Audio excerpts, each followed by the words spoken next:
Marketing mix में product के बाद जो सेकंड कंपोनेंट होता है वो होता है प्राइस। ठीक है, तो प्राइस क्या है आप सबको पता है। प्राइस मतलब कीमत या दाम।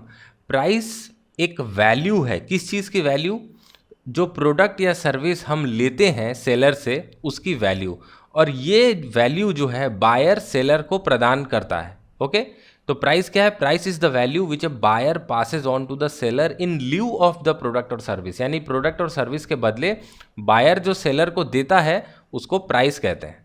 ठीक है, price is the crucial element of marketing mix because customer is very sensitive to price. ये चीज़ हमेशा याद रखना, कस्टमर जो होता है ना वो प्राइस से बहुत ज़्यादा सेंसिटिव होता है। थोड़ी सी प्राइस में ऊंच नीच हो गई तो कस्टमर जो है आपका प्रोडक्ट खरीदने से इनकार कर देता है। ठीक है, यहाँ पर देखो एग्जाम्पल के तौर पे लिखा हुआ है कि अगर पेप्सी का दाम जो है वो 8 रुपये से 8.5 रुपये कर दिया गया तो कस्टमर जो है वो पेप्सी नहीं खरीद के कोक डिमांड करने लगेगा जो स्टिल 8 रुपये में मिल रहा है। तो कस्टमर को मतलब नहीं है कि मैं पेप्सी पीऊँ कि कोक पीऊँ। ठीक है, अगर जो सस्ते में मिलेगा वही कस्टमर खरीदेगा। इसलिए देखना हमेशा पेप्सी और कोक के प्राइसेस जो होते हैं वो बिल्कुल सेम होते हैं, कभी डिफरेंट नहीं होते। आप कंपेयर करके देख लो, जो अलग अलग टेलीफोन कंपनीज के जो प्लान्स होते हैं ना वो भी 1-2 रुपए का ही डिफरेंस होता है और बिल्कुल सिमिलर बेनिफिट्स देते हैं हर पैक में। ठीक है, तो ये बहुत ज़्यादा इम्पॉर्टेंट है, याद रखना कि प्राइस जो है वो क्या है, वो वैल्यू है जो बायर सेलर को देता है। किस लिए? प्रोडक्ट या सर्विस के लिए। और कस्टमर जो होता है यानी कि बायर जो होता है वो बहुत सेंसिटिव होता है प्राइस के, और थोड़ा सा भी प्राइस में अगर वेरिएशन हुआ तो वो आपके प्रोडक्ट को छोड़कर कंपटीटर के प्रोडक्ट को जाके खरीद सकता है। ठीक है, अब देखो एक और बात यहाँ पर जो बहुत ज़्यादा इंपॉर्टेंट है कि price must match the utility offered by the product और सर्विस। तो किसी भी प्रोडक्ट और सर्विस को कोई कस्टमर क्यों खरीदता है? क्योंकि उस कस्टमर को उस प्रोडक्ट या सर्विस से कुछ यूटिलिटी मिलती है। मैंने पहले भी आपको बताया था कि कोई भी प्रोडक्ट या सर्विस जो है वो एक बंडल ऑफ यूटिलिटीज़ होता है। उसको खरीदने से कस्टमर को काफ़ी सारी यूटिलिटीज़ मिलती हैं।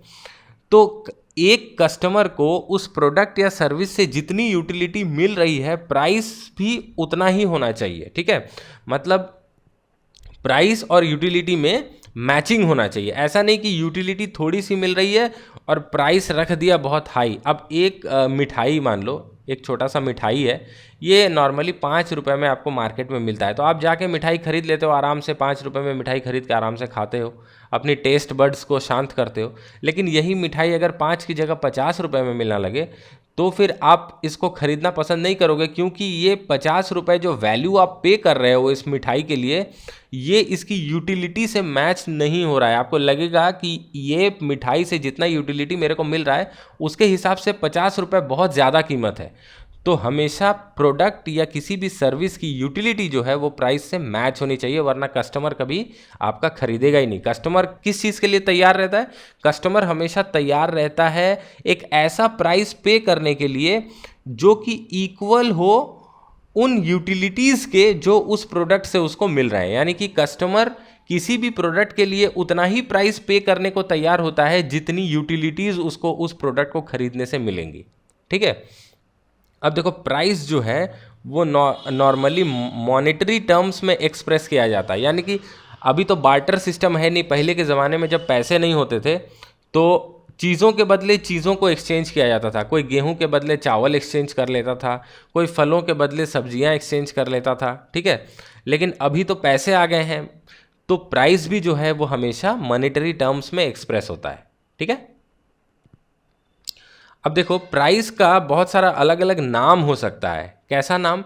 जैसे मान लो कि आप कहीं पर ट्यूशन पढ़ते हो तो उसके लिए जो प्राइस होगा उसका नाम होगा ट्यूशन फीस। कहीं पर आप रोड यूज़ कर रहे हो तो उसके लिए जो प्राइस होगा वो होगी टोल टैक्स। कहीं पर आप कहीं पर आप जॉब कर रहे हो तो उसके लिए जो प्राइस एम्प्लॉयर को देनी पड़ती है वो है सैलरी। और कहीं पर आपने अपार्टमेंट या कोई गोडाउन भाड़े पे ले रखा है तो उसके लिए आपको जो प्राइस देना पड़ता है उसको बोलते हैं रेंट।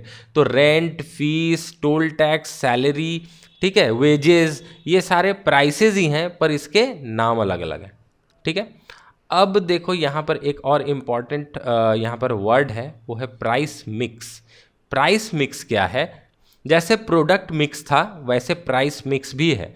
प्राइस मिक्स क्या है? प्राइस मिक्स इंपॉर्टेंट डिसीशंस जो होते हैं related to fixing of price उसको प्राइस मिक्स बोलते हैं। यानी कि प्राइस मिक्स में वो सारी चीज़ें आती हैं, वो सारी बातें आती हैं जो प्राइस को फिक्स करने के वक्त जो दिमाग में रखना है, जो ध्यान में रखना है, वो सारी चीज़ें प्राइस मिक्स में आती हैं। ओके, तो प्राइस मिक्स में क्या क्या हो सकता है?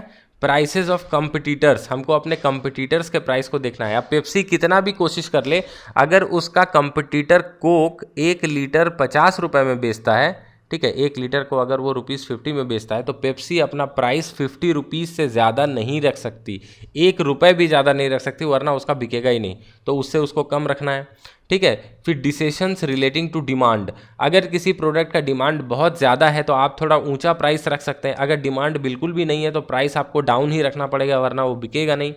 फिर decisions related to fixing of cost, तो क्या कॉस्ट पड़ रही है इस प्रोडक्ट को मैन्युफैक्चर करने में, ये भी आपको देखना पड़ेगा, वरना कहीं ऐसा ना हो जाए कि कॉस्ट से कम आपने प्राइस रख दी तो आपको लॉस हो जाएगा। तो ये सारी चीज़ें जो है ना, प्राइसिंग से रिलेटेड जो इंपॉर्टेंट डिसीशंस होते हैं, वो सब प्राइस मिक्स के अंदर कवर होते हैं, ठीक है।